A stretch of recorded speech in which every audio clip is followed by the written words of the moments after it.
Nikunj Sanghi joins us, and then you've got Mayur Malik from Indianivesh to give us a sense on market valuations. I want to start with Nikunj Sanghi, my namesake, first.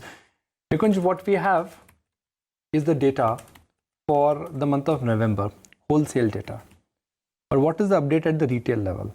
Do you think inventory levels are down or inventory levels will be a challenge? Post the festival season, what is the mood like? And when do you think there could be a positive number which also could start for the auto industry?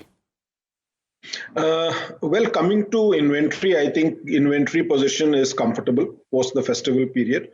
And I think that is what is being reflected in the wholesale figures. Manufacturers have been extremely careful about pushing inventories to dealers. So we are in a reasonably comfortable position as far as inventory goes. And I think year on year, if you see the degrowth, I'm not disappointed at all, because please remember last year, November, we had the festival period, which is the Dhanteras and the Diwali period, both were in November. So the degrowth that we see this year, I think, is encouraging. I mean, I wouldn't say that it's very bad. Having said that, I'm not saying that we are in a comfortable position. We are not seeing growth return very soon. I will not call it green shoots, but we definitely are in a much better position than we thought we were come November. So November has been disappointing, but not as disappointing as we thought it would be. I'd take it as a positive. You should stop telling the government that we need a GST cut. That is the word from Nikunj Sanghi, right? That it is looking better. Well, I'm not saying that. So I'm not saying that we are not looking for relief. We definitely are looking for relief. And I don't think it's we who are looking for relief. I think what the government needs to see is the contribution that the auto sector gives to the economy. If it's 49% of the GDP, 8% of the manufacturing GDP, and 8% of the total GDP, it is extremely necessary that automotive remains strong.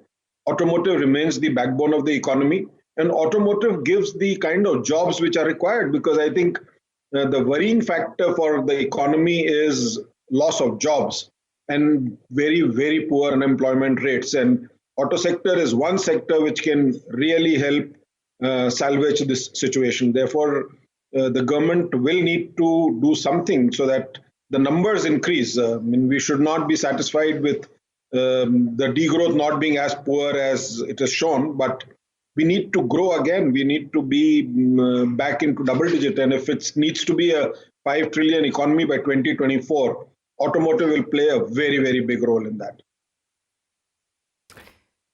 Okay, Mayur, let's get your view in as well on what you're making of the, the most recent set of numbers coming in.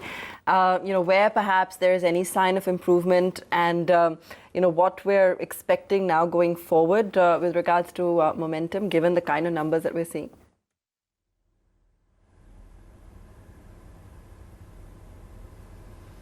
Yeah, so I think starting with two things first. That yes. I think when we had made our projections, this was always in mind that that last year Diwali was in November. So I think based on that, we already had projections as to the degrowth that is going to happen. If I look at the numbers that have been out so far, Maruti, we were expecting about 1,46,000, 1,47,000. They've reported about 150. Bajaj, we were expecting about 4,03,000. They've reported about 4 lakh.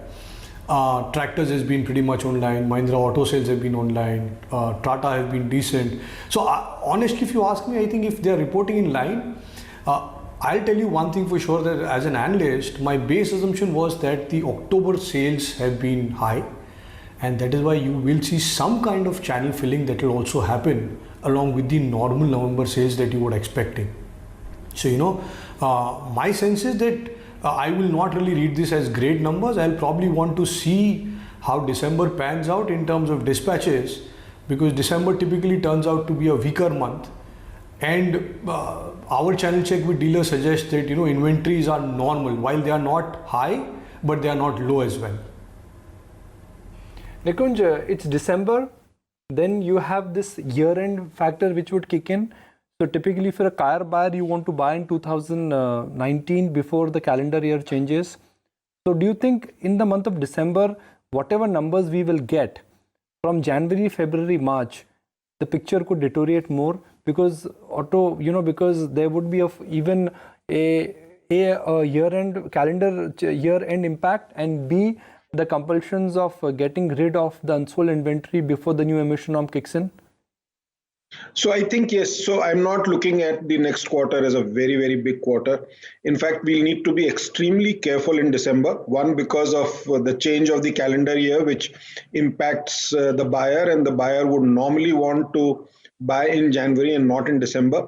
So if the manufacturers are careful about not pushing in inventories in December, then I think that's where the challenge lies. And two, we definitely need to now start preparing for BS6 transition, which means we'll have to be extremely careful about our orders, what we buy from the manufacturers, because yes, BS6 is going to kick in, and we need to be sure that we are on zero BS4 stock much before the 31st March. So the next quarter is going to be a much bigger challenge than the last quarter, and I don't see any positive happening in the first quarter of this financial year. Having said that, Mayur, the kind of response that one has seen to newer launches, I know the base cannot really be compared with big boys like a Maruti or a Hyundai, but for instance, a Kia or some of the other, players which have come out with new models in the last 2 quarters or so, they've got a very good response, irrespective of the slowdown. They seem to be pretty undeterred. What are you making of this trend that one is seeing, or this fancy for some of these new launches and new models? So I think the new models have done is they've replaced the existing models. They have not increased. It's not incremental sale which has happened. What it has done is it has shifted the demand from existing models like the Cretas and the Brezas to models like the Seltos and the MG Auto. So it is good, because I think Indian market has always welcomed new launches, and all the companies which go in for new launches have done well. The challenge with the existing manufacturers is they cannot be expected to be giving new launches with BS4 emission norms. So I think all the new launches which the existing manufacturers will plan will be in the first quarter of the next financial year, when BS6 has already kicked in. So yes, Seltos and MG Motors have done well, but they have not given any incremental sale to the auto industry. Mayur, at what level do you feel we are in the CV down cycle? Because, largely consensus seems to be the recovery will only be in the second half of next fiscal. We're still counting on a rate cut, of course, coming in shortly. Do you feel that's going to boost sentiment? Where do you feel we are in the cycle?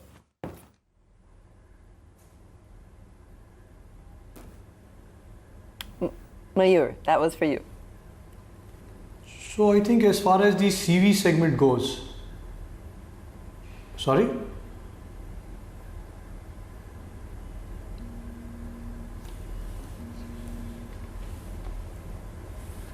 Mayur.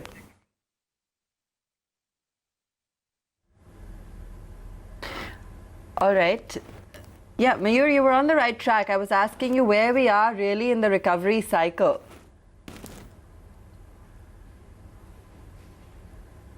Yeah, so as far as the CV cycle goes, I think a lot is really dependent on what kind of aggressive scrappage policy comes in. I think from our feedback from the logistic guys, from the manufacturers, from the channel checks, one thing is pretty sure that if you're only going to get a strict implementation and a normal scrappage policy, I don't think that is really going to act as a catalyst. I think for a catalyst really to drive volume growth, you will need some kind of cash incentive for the guy, who's really, you're asking somebody to really, scrap his old vehicle and buy a new vehicle. Unless you don't show him some kind of cash incentive for that, along with the high discounts that are prevailing at this point, I'm not too sure whether the scrappage policy will really make any meaningful difference to the current state, especially because, what we hear from our channel check is that volumes across various industries are down by about 20-25%. That along with the better efficiency that they are now deriving on road because of the GST movement and doing away with the the octroi stuff. I think keeping all of that in mind, two things have to happen. One, the volumes have to come back. Two, even if the volume don't come back, you need to give me some kind of cash incentive which forces me to really, scrap my old vehicle, then, just go and tell me that, okay, it's a policy and I have to do it. I'm not too sure whether that will help in, at least in the near term. All right, gentlemen, we'll leave it there for now. Thanks so much for joining us and taking us through the trends as you see it for the auto space this morning.